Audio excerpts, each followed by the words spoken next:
Une maison qui se lézarde peu à peu. En novembre dernier, nous avions rencontré ce propriétaire, dépité par la non-reconnaissance de catastrophes naturelles. Sans avis positif de l'État, pas de prise en charge financière des assurances.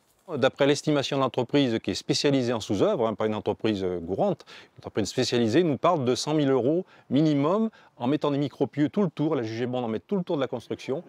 Une soixantaine de mairies sont concernées par cette décision. Pour y faire face, une association a été créée.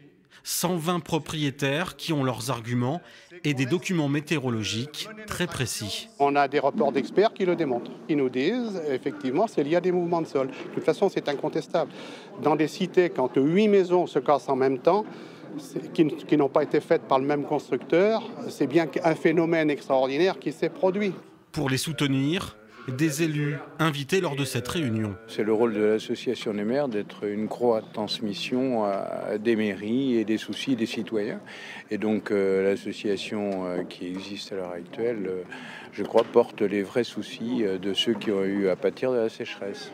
Les membres de l'association ont même fait venir un avocat spécialisé venu de Bordeaux afin de les éclairer dans les différentes démarches juridiques. Les différentes communes qui se sont vues refuser la reconnaissance de l'état de catastrophe naturelle et qui auraient pu faire un recours gracieux préalable peuvent aujourd'hui saisir le tribunal administratif pour demander l'annulation de cet arrêté et demander aussi à ce que le ministre soit enjoint de classer une commune en état de catastrophe naturelle ou en tout cas de réétudier le dossier. Les maires des différentes communes ont 2 mois pour contester cette décision. Le dernier recours pour peut-être un jour rouvrir le dossier et permettre l'indemnisation des propriétaires.